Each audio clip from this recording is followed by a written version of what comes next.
동전을 줍던 소년 이야기, 이거는 여러 가지 버전들이 많이 있었죠. 아주 제 청년 시절에도 그런 얘기가 있었습니다. 어떤 소년이 길을 가다가 1달러짜리 지폐를 주웠습니다. 그리고 난 다음에 횡재하고 난 다음에는 그 다음에 계속 이 소년은 이상한 버릇이 생겼습니다. 땅만 보고 걷는 버릇이죠. 그렇게 해서 엄청나게 한평생 동안 엄청난 걸 벌었습니다. 뭐 10달러짜리도 몇 장 벌고 5달러짜리도 몇 장 벌고 동전은 수도 없이 많이 벌고 단추 한 2만 5천 몇 개 뭐 또 뭐 등등등등 수많은 것들을 주웠지만 또 다른 옳은 것은 굽어진 어깨, 늘 땅만 보고 가다가 보니까 어깨는 굽어졌고 이거는 이렇게 쪼그라지고요. 그리고 그가 잃어버린 것이 있습니다. 푸른 하늘을 바라보는 것을 잊어버리고 웃은 기쁨, 맑은 미소를 잃어버리고 그리고 내일에 대한 희망을 잃어버렸다는 거죠. 우리는 뭘 바라보고 사는가 하는 거예요. 참, 과거를 돌아보면서 삽니까? 아니면 현재만을 보고 있습니까? 아니면 미래만을 바라보면서 오늘을 제대로 살지 못하고 있는 것 아닙니까? 뭘 바라보고 있는 걸까? 세상에는 우리를 유혹하는 많은 것들이 참 많이 나옵니다. 수많은 철학, 윤리, 도덕, 성공의 법칙, 성공 매뉴얼, 뭐 별의별 것들이 다 나옵니다. 그리고 그 책 한 권만 읽으면 성공할 것 같기도 하고 행복해지기도 할 것 같고, 근데 사실은 그런 모든 것에는 한계가 있습니다. 그 사람에게는 그게 통했지만 내게는 안 통할 수도 있는 법칙들이 너무 많거든요. 100년 전에 그렇게 통했지만 100년이 지난 지금은 안 통할 수 있거든요. 다른 사람은 돈 많이 벌 수 있는 방법이었는데 내게는 전혀 안 그럴 수도 있는 것들이 많이 있으니까요. 쌍전백해라는 말이 있죠. 뽕나무밭이 푸른 바다가 된다 하는 말이죠. 그렇게 세상은 확 바뀌고 있습니다. 4차 산업혁명이 뭐 곧 가까이 온 게 아니라 이미 시작되고 있습니다. 세상이 어떤 세상이 되는지를 아무도 짐작을 못하는 세상 속, 이렇게 쌍전벽해의 세상 속에서 우리는 뭘 바라보고 그리고 뭐에 근거해서 나의 미래를 계획하고 설계할 것이냐, 이것은 보통 문제가 아닙니다. 왜냐하면 이제까지 내가 한평생 살아왔던 경험이 앞으로 살아갈 2년 혹은 5년, 10년 뒤에는 의미가 별로 없을 거니까요. 경험이 통하지 않는 세상, 책을 읽었는데 그 책의 내용이 통하지 않는 세상이 곧 우리에게는 다가오고 있기 때문에 그렇습니다.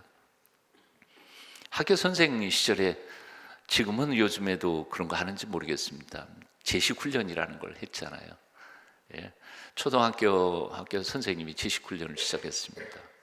앞으로 줄 세워서 가는데 삐뚤 갑니다. 그럴 수밖에 없죠. 자기 가고 싶은 대로 가다 보니까. 그래서 선생님이 이렇게 아이들에게 명령했습니다. 야, 첫째, 너는 앞에 뭔가를 목표를 딱 세워. 그것만을 보고 가. 둘째, 너는 앞에 있는 아이 뒤통수만 봐. 셋째, 너는 내 앞에 있는 아이 뒤통수가 보이지 않게 내 앞에 있는 뒤통수만 봐. 그럼 똑바로 간다. 그랬는데 앞으로 그랬는데 여전히 또 뱀처럼 꼬불꼬불 해옵니다. 그래서 선생님이 화가 나가지고 맨 앞에 있는 녀석 불러가지고, 야, 너 뭘 목표를 삼았어? 그랬더니 앞에 풀 뜯어먹는 소를 목표를 삼았더니, 풀이 여기로 가니까 여기로 가고 풀이 저쪽으로, 소가 저쪽으로 가니까 저기로 가고 막, 그러니까 꼬부라질 수밖에, 더 꼬부라진 거죠. 우리의 목표를 어디에다 두느냐에 따라서 나의 인생길이 막 흔들릴 수 있는 거죠. 세월이 지나가면서 우리가 알았던 모든 원리나 원칙들이 다 흔들리고 있습니다. 뭘 목표로 정해야 할까? 오늘 본문 말씀 보니까 히브리서 12장 1절부터 3절까지 동사가 몇 개가 나옵니다. 그 중에 1절에 보면 벗어버리고 무거운 것이나 죄를 짓게 만드는 걸리적거리는 것들 다 버려라. 그래야 경주하기 쉽다. 첫째는 벗어버리고 라는 명령이 나옵니다. 두 번째는 힘써서 달려라. 경주를, 내 앞에 있는 경주를 경주하며, 말이 조금 번역이 이상하지만 하여튼 너 달려가야 할 길을 달려야 돼. 열심히 달려라 하는 게 달리라는 말이 두 번째 동사이고요. 세 번째가 예수를 바라보라. 바라보는 게 세 번째 동작이고요. 3절에 가면 생각하라 하는 하는 것이 네 번째 동작입니다. 명령어가 4개가 등장합니다. 근데 사실은 이 원문을 주의 깊게 살펴보면 이 4개의 동사가 다 중요한 게 아니에요. 실제로 거기에 핵심 주동사는 딱 하나밖에 없어요. 뭐예요? 바라보는 거예요. 예수님을 바라보면서 얽매이기 쉬운 죄나 이런 것들을 다 버려야 돼요. 부수적인 동작이 버리는 거예요. 두 번째, 예수님을 바라보면서 달려가는 거예요. 그리고 예수님을 바라보면서 예수님이 어떻게 달리셨는지를 깊이 생각하는 거예요. 생각하면서 달리고 버리면서 달리고 그리고 앞을 바라보면서 달려가는 거죠. 오늘 2절 말씀을 보면 이런 말씀이 있습니다. 아주 중요한 단어가 2개가 나오죠. 2절에 보면 믿음의 주요 또 온전케 하시는 이인 예수를 바라보자. 예수님에 대하여 2개의 설명이 나옵니다. 첫째는 믿음의 주라는 말이 나오고요. 두 번째는 온전케 하시는 이라는 말이 나옵니다. 이게 2가지가 사실은 다 굉장히 중요한 단어입니다. 예수님을 설명하는 단어예요. 믿음의 주, 영어 번역을 보면 특별히 이제 그거 보면 author of our faith라고 돼 있어요. 우리의 믿음의 author라고 하는 것은 저자라는 뜻이죠. 옛날 번역에는 책을 쓴 사람을 저자라고 그러죠. 믿음을 쓴 사람이 저자예요. 믿음의 저자이신 예수 그리스도를 바라보라는 거죠. 근데 이 저자라는 말은 헬라어 단어에서는 아르케콘이라고 합니다. 한 단어예요. 근데 이 아르케콘이라는 단어는 명사는 아르콘이라는 말에서부터 왔습니다. 그 아르콘이라는 말은 개척하다, 선구, 먼저 앞서가다 그런 뜻입니다. 그러니까 예수님이 어떤 분이시냐면 믿음의 왕국을 개척하신 분이에요. 밀림, 아무도 가보지 않은 밀림을 다 개척해가지고 그 밀림 칼 있잖아요. 정글 칼을 탁 쳐면서 길을 내면 뒤에 가는 사람들 그 길 따라가는 거죠.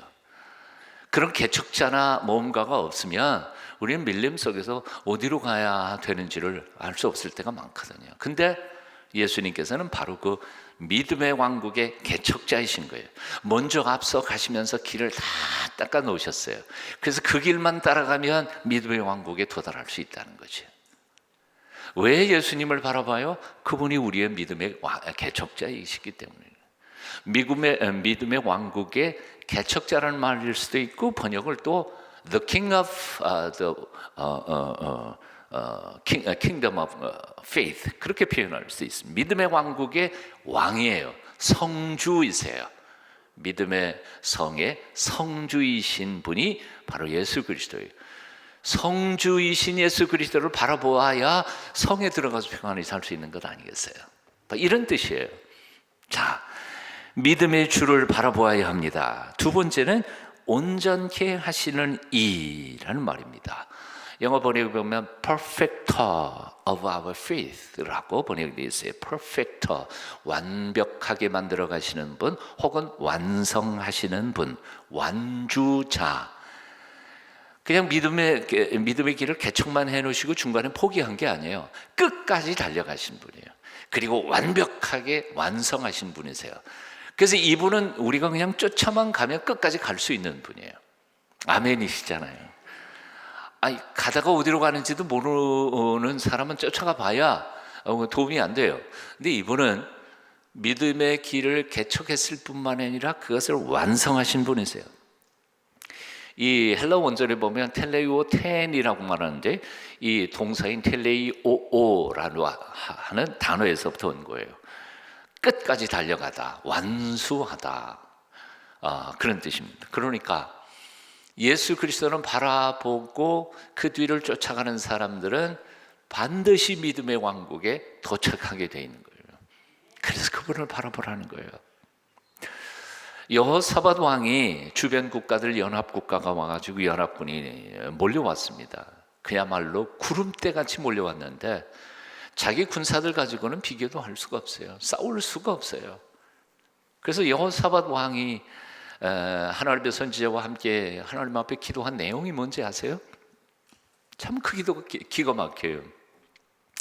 역대하 20장 12절 이하에 보니까 하반절, 우리를 치러 오는 이 큰 무리를 우리가 대적할 능력이 없고, 능력이 있어요 없어요? 없어요. 싸울 힘이 없어요. 아무리 봐도 싸울 힘조차도 없어요. 그 다음에 어떻게 할 줄도 알지 못하옵고, 뭘 어떻게 해야 될지 모르겠어. 싸워야 할지 아니면 뭐 백기를 들고 항복해야 될지 뭐 어떻게 할 방법도 모르겠어요. 오직 주만 바라보나이다. 오늘날 우리의 심정은 아닌가요? 오늘날 우리에게 다가오고 있는 이 시련과 역경, 외교적인 문제부터 대한민국의 내부적인 여기 문제들, 좌우 복잡한 문제, 뭐 어떻게 할지도 모르겠고 힘도 없고 지혜도 없고 그냥 넋놓고 하나님만 바라볼 수밖에 없다는 거예요. 그런데 놀라운 게 하나님을 바라보는 이게 가장 강한 강점이었고 또한 살 길이었다는 거죠. 놀라운 거 아니에요? 다시 한번 읽어드릴게요. 역대하 20장 12절, 우리를 치러 오는 이 큰 무리를 우리가 대적할 능력이 없고 어떻게 할 줄도 알지 못하옵고 오직 주만 바라보나이다. 한번 따라해 보시죠. 오직 주만 바라보나이다. 예수님을 바라보십시다. 그는 우리의 믿음을 시작하신 분이요, 믿음을 완성하신 분이십니다. 그분을 바라보는 자마다 이 믿음의 경주를 잘 시작할 수 있고 또한 완전히 완주하게 될 수 있을 줄로 믿습니다. 요즘 죄책감이 끌려다니고 있습니까? 십자가에 높이 달려 피 흘려 죽으신 예수님을 바라보십시오. 아직도 하나님의 사랑이 믿어지지 않습니까? 십자가 위에서 우리를 용서하시며 기도하시던 예수님의 얼굴을 바라보십시오. 사람들에게 왕따 당하고 지금 외롭고 쓸쓸하십니까? 제자들마저 곁을 떠나고 하나님 아버지에게마저 버림을 받으셨던 십자가 높이 달리신 예수님을 바라보십시오. 엘리 엘리 라마 사박다니 외치시던 주님의 얼굴을 묵상하십시오. 여러분, 육신의 몸이 병들어 아프십니까? 가시면류관을 쓰시고 두 손과 두 발에 못 박히신 채 허리에 창으로 찔리신 예수 그리스도를 바라보십시오. 그리고 이사야 53장, 그가 찔림으로 우리가 나음을 입었도다 하는 약속의 말씀도 묵상하십시오. 자신이 너무 가난하고 보잘것없다고 낙심이 드십니까? 냄새나는 마구간에서 태어나신, 그래서 말죽통에 누워 계신 아기 예수님을 묵상해 보십시오. 사랑해야 할 사람조차 사랑할 수 없다고 자기 자신에게 대하여 절망하고 계십니까? 잠시 후에 배신하고 떠나갈 제자들의 발을 씻기시던 예수님의 마음을 곰곰이 묵상해 보십시오. 예수님을 바라볼 때 우리의 모든 허물과 죄가 씻겨질 줄로 믿습니다. 예수님을 바라볼 때 하늘의 평안과 기쁨이 넘칠 것입니다.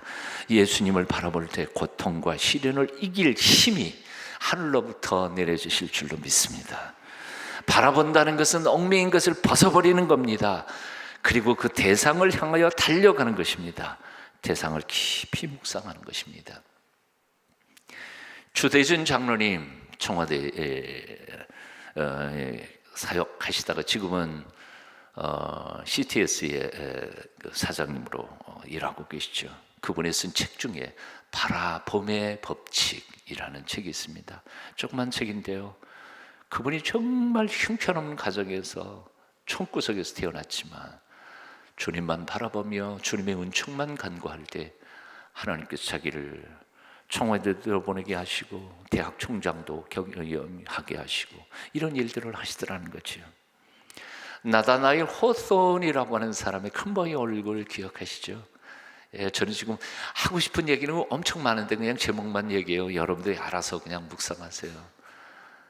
예, 한 동네에 이 동네를 살릴 위대한 인물이 저 바위산에 새겨진 사람의 얼굴 비슷한 사람이 올 거다. 그런데 평생을 기다리는데 아무도 안 왔어요.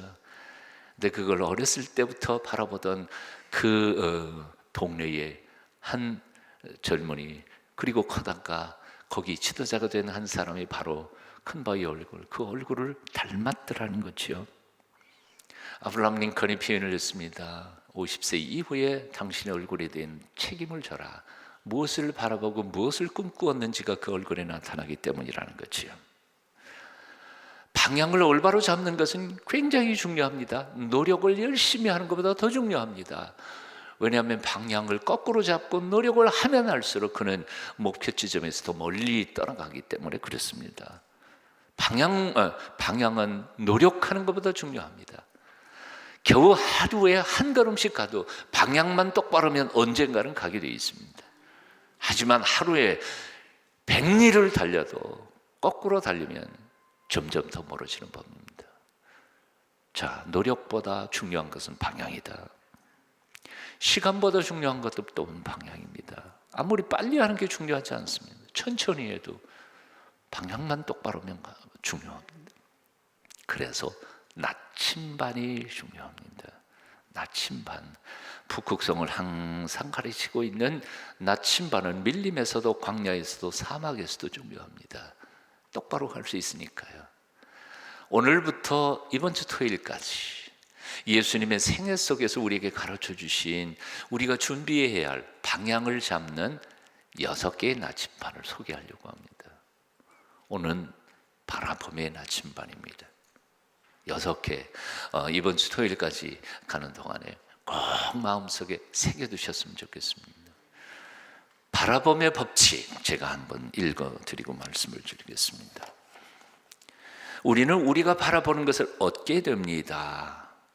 우리는 우리가 바라보는 것을 담게 됩니다. 우리는 우리가 바라보는 것에 의해 변화됩니다. 하나님을 바라보면 하나님을 얻게 됩니다. 하나님을 바라보면 하나님을 담게 됩니다. 하나님을 바라보면 하나님에 의해 변화됩니다. 인내를 가지고 끝까지 바라보면 끝내 그것을 얻게 됩니다. 인내를 가지고 끝까지 노력하면 끝내 그분을 담게 됩니다. 인내를 가지고 끝까지 하나님을 바라보면 마침내 하나님과 하나가 됩니다. 3주 동안 아주 짧은 기간이지만 주님을 바라봄으로 여러분의 마음속에 예수님의 형상이 어렴풋이라도 생기게 되시기를 축원합니다. 오늘 이 아침에 기도 제목 알려드립니다. 이때까지 나는 무엇을 바라보고 살았던가 한번 묵상하십시오. 돈입니까? 출세입니까? 권력입니까? 유명한 사람 되는 겁니까? 이제부터 나는 무엇만을 바라보면서 살 것인가 결단하며 그 결심을 하나님 앞에 아뢰고 그 결심이 흔들리지 않도록 성령님의 도우심을 구하는 이 아침 되시기를 축원합니다. 오늘도 예물 하나님 앞에 헌금 드린 분들이 있습니다. 하나님께서 기억해 주시고 우리 당회에서 잘 의논해서 하나님이 기뻐하시는 일에 이 돈을 쓰도록 하겠습니다. 물론 일반 재정에 들어가지 않고 하나님이 기뻐하시는 일에 꼭 사용하도록 하겠습니다. 제가 기도하고 주님 가르친 기도로 마치고 여러분도 기도하시다가 가시기를 바랍니다. 귀하신 주님을 찬양합니다. 우리의 시선이 너무 허튼 데로 돌아다니다가 보니 내 앞길 가는 길이 좌우로 흔들릴 때가 많았습니다. 여호수아 1장 여호수아에게 말씀하셨던 그 말씀 다시 한번 기억합니다. 내가 모세를 통하여 내게 준 율법을 지켜 행하고 좌나 우나 치우치지 말고 똑바로 걸어가라 하신 주의 명령을 따라 이제 주님만 바라보며 한 걸음 한 걸음 나아가겠습니다. 주님, 오늘 우리를 만나 주시고 내 마음판에 영적 나침판이 생겨